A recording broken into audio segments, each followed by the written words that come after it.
And you've been in the diplomatic service for 18 years, you said, and you've been ambassador to Ecuador, as well as I know you held a diplomatic post in Portugal. And that's very interesting to me to know that you've moved from those places to Atlanta. How are your responsibilities different in those capacities and then here in Atlanta, and what's your daily life look like here? Well, you know, these Ecuador and Portugal, I worked in embassies, while in Atlanta and before in San Francisco as well, I worked in consulates. And the basic difference between an embassy and a consulate is that an embassy is in the capital usually, and it has a lot of dealing with the formal federal government on the formal side. There's a lot of protocol in the capital and a lot of national politics. Consulates tends to be offices and platforms that works with the grassroots level to promote relationship in any field you can think of. So, and that's what I like about working in a consulate like in Atlanta, because every day you get to do something else. You can communicate with the political leadership one day and meet senators and governors.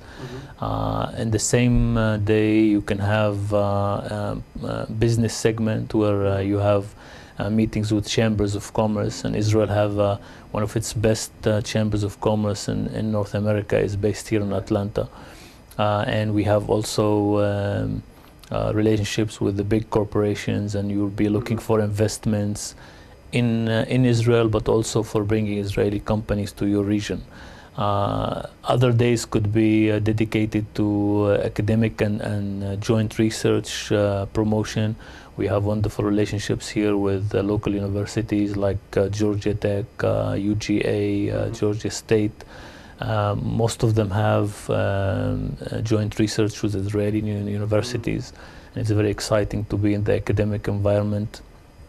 Other days you could be doing cultural affairs, and we bring a lot of Israeli culture over here, music bands and painters and poets and writers.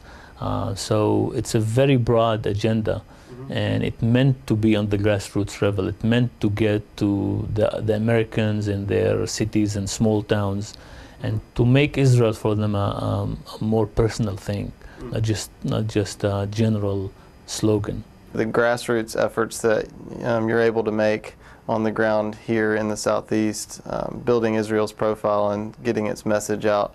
Describe some of the interesting methods that you've used to do just that. I think lately, in the last few years, we've been watching a revolution in the way that diplomacy is being done. You know, we spoke about visiting all of these cities. I am relatively active in terms of visiting different places in my region. But even in my probably 40, 50 visits that I did in the last 2 years, you can reach a limited number of people. You can have lectures, you can have meetings, you maybe will reach hundreds of people, a couple of thousands of people, and these kinds of activities. Now we discovered that public diplomacy is made much easier in the age of the new technologies, and we developed a whole program of creating a larger visibility through the different internet networks. So the consulate now is present on places like Facebook or MySpace.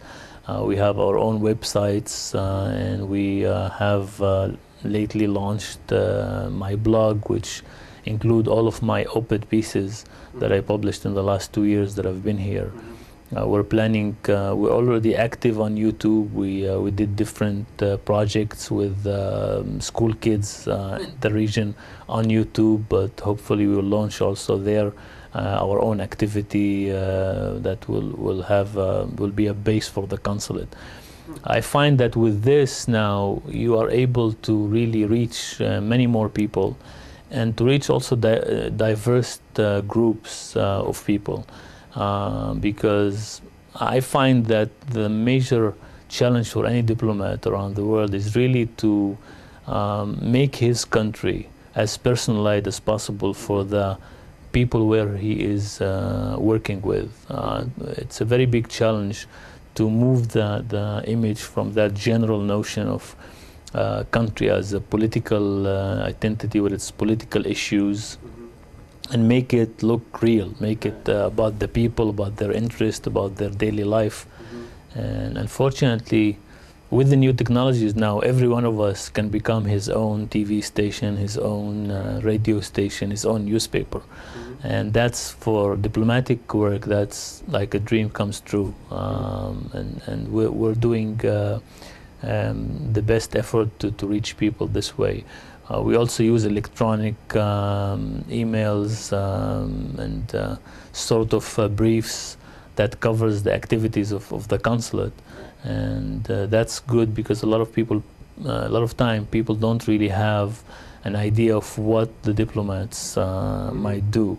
In some of the worst cases, they might be fed by old Cold War stories and think that most diplomats are spies or doing something wrong. In other cases, people just don't know. And they think it's just a symbolic job. And so the modern technology allows us to share our intensive agenda with thousands of people across the region.